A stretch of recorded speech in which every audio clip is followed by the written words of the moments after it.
Lucas, welcome in. Tell folks who don't know where you are, what's on your mind for Stephen and for Elizabeth. Hey, hey, how's it going there, Mark? Doing good.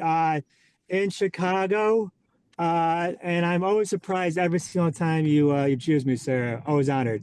Um, Just drive first, safely. Drive safely. I don't oh know. yeah, oh no, I I'm didn't. I totally, didn't. and I didn't pay the company insurance premium this week. oh So no, it. I'm stuck in traffic. Don't worry, don't worry. okay. All right. Uh, What's but on your that mind? being, no, that being said, I wanted two things. I want to talk about the fact that Governor Pritzker here is holding or hosting people. First off, he's hosted them in St. Charles, which is like an hour west of Chicago. It's not like the name of the hotel. Yeah. I find it very hypocritical and problematic that, Illinois, I think this is like the third or fourth time in which we have hosted Democrats that have fled, whether it be Texas, I think previously for abortion, and then also with Wisconsin, I think maybe like Oregon or something. And I don't know, it bothers me, and we're just so incredibly gerrymandered here. I've never felt like I've ever been representative of a district, in that kind of sense, and I don't know, Illinois is not a good kind of vibe for it. But I just want to state that. Okay. But Hold the on. Hold, second, hold, hold on one second. I'm sorry. Let's let Stephen. That's okay. Let's let Stephen and Elizabeth respond. And as you know, Illinois now is no longer known as the land of Lincoln. It's the land of fugitives. Stephen knows quite a bit about this redistricting. So Stephen, Yeah, from Wisconsin. Yeah.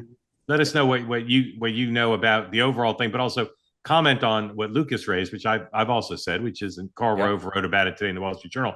The Democratic Party has literally no leg to stand on here, trying to be on the high ground and say, how dare they try to use redistricting for political advantage? Because ironically, Illinois itself would be an example of a Democratic state which can't do much Three more Republicans. redistricting because they've already done so much. No.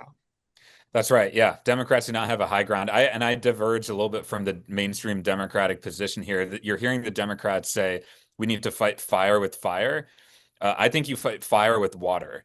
And so what that means is what you're starting to see from figures like Arnold Schwarzenegger, who are saying we need to stop we need to terminate all of this gerrymandering, because the people who really lose out here are all of us, what I call the exhausted majority, who are not well represented.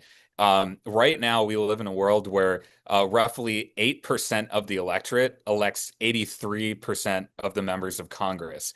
And that's because of these low turnout primaries in safe seats. And the gerrymandering creates these safe seats. Both Democrats and Republicans have done it. Two important things here. One is there has been, up until recently, a pretty successful movement to curb gerrymandering through independent commissions, and that's gotten bipartisan support. I work directly with Republican leaders on a bipartisan basis in Ohio and other states to enact these reforms, because what I heard from my Republican friends was we shouldn't be winning elections by cheating our voters. That's something we can all agree on. And so what I would say here is you've got kind of Team Blue, Team Red. We need a people's champion to emerge, and I would say watch what Arnold Schwarzenegger is going to do. Yeah, Elizabeth, your thoughts on either Illinois with or redistricting overall, or both? I mean, I think I basically agree. The whole thing is political theater. I don't know how anyone has a leg to stand on here. One side complains when one does it, the other side complains when the other one does it. I think the fact that they fled to go stand behind Pritzker so he could start off his, 2028 presidential campaign was kind of pathetic. I think him calling these people, these lawmakers, courageous and righteous, I think is what he said, is embarrassing. I think, like you said, Stephen, fighting fire with fire doesn't do anything, because the only people that get burned are the people of your state. So it's a few people that got a little bit of media attention. Pritzker, who got to speak because, again, he wants to run for president and needs people to know that he exists. And again, nothing got done, and they knew that nothing was going to get done, and that's the saddest part. Want more great clips like that? I've got an idea. Hit the subscribe button, be part of the two-way community, never miss a clip.